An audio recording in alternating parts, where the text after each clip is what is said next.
Corpus कैलोसम्स के बारे में बात की जा रही। तो जानते हैं कि जो कॉर्पस कैलोसम है ये जनरली होता क्या है। तो जो पहला पॉइंट है कॉर्पस कैलोसम्स का ये है कि जो कॉर्पस कैलोसम है ये एक लार्जेस्ट कमीशर है।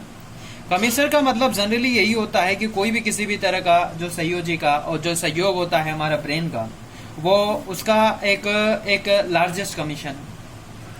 कोई भी किसी भी तरह के दो तरह के जो सेरेब्रम हेमिस्फेयर होते हैं, जो लेफ्ट सेरेब्रम हेमिस्फेयर और राइट सेरेब्रम हेमिस्फेयर, जब दोनों तरह के सेरेब्रम हेमिस्फेयर आपस में कनेक्टेड होते हैं, आपस में अटैच हो जाते हैं, तो एक कॉर्पस कैलोसम का जनरली फॉर्मेशंस कर देते हैं। उसके बाद में नेक्स्ट पॉइंट आ जाता है कि जो सभी तरह के जो पार्ट्स हैं सेरेब्रम हेमिस्फेयर के, वो सारे के सारे कनेक्टेड होते हैं, एक्सेप्ट है कि एक लोअर और जो एंटीरियर पार्ट्स होता है कोई भी किसी भी तरह का टेम्पररी लोब्स का, वो आपस में कनेक्टेड नहीं होता, और वो कनेक्टेड होता है कोई भी किसी भी तरह के एंटीरियर कमीशन से।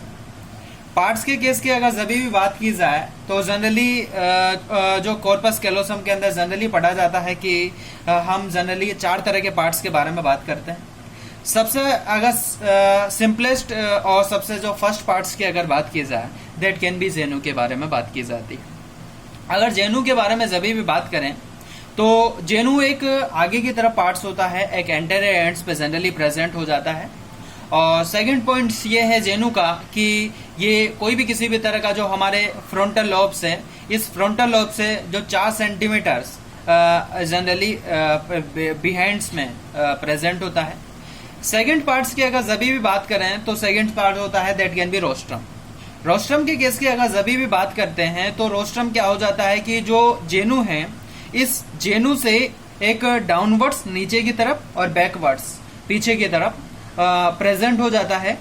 और ये कोई भी किसी भी तरह का जो लेमिना जो टर्मिनलिस जो पार्ट्स है जो कॉर्पस कैलोसम का, उससे कनेक्टेड होता है। थर्ड पार्ट से इसका ट्रंक के बारे में बात की जाती है, और ट्रंक के बारे में जभी भी बात की जाती है, ट्रंक एक मिडल पार्ट्स होता है जनरली। फोर्थ पार्ट्स की अगर बात की जाए, फोर्थ एंड लास्ट पार्ट्स की अगर बात की जाए तो वो है एक स्पेलियम पार्ट्स है। स्पेलियम की अगर जभी भी बात करते हैं तो ये एक पोस्टीरियर एंड पे प्रेजेंट होता है जनरली, और ये एक बहुत थिकेस्ट, एक बहुत मोटा पार्ट्स होता है जनरली। और ये कोई भी किसी भी तरह के जो ऑसिपिटलीस होती है, हमारे जो ऑसिपिटल लोब्स होता है, उसके जो फ्रंट में जनरली प्रेजेंट हो जाता है।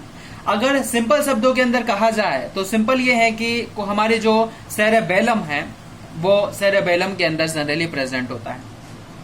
जनरली हम पढ़ते हैं कि 3 तरह के पार्ट्स होते हैं ब्रेन के, फोर ब्रेन, मिड ब्रेन और हाइंड ब्रेन। फोर ब्रेन के अंदर तो सेरेबेलम पढ़ते हैं, और जो हाइंड ब्रेन की केस की बात की जाए तो वहां पे सेरेबेलम्स है। तो जो सेरेबेलम्स हैं वो सेरेबेलम्स के पास में जो प्रेजेंट होता है ये स्पेलियनियम पार्ट्स है जनरली। उसके बाद में नेक्स्ट पॉइंट की अगर बात की जाए तो फाइबर्स के केस के बारे में जनरली बात करते हैं। जब कोई भी किसी भी तरह के कॉर्पस कैलोसम के जो फाइबर है उनके स्ट्रक्चर के बारे में देखे जनरली, तो उनकी स्ट्रक्चर कुछ इस तरह से प्रेजेंट हो जाता है।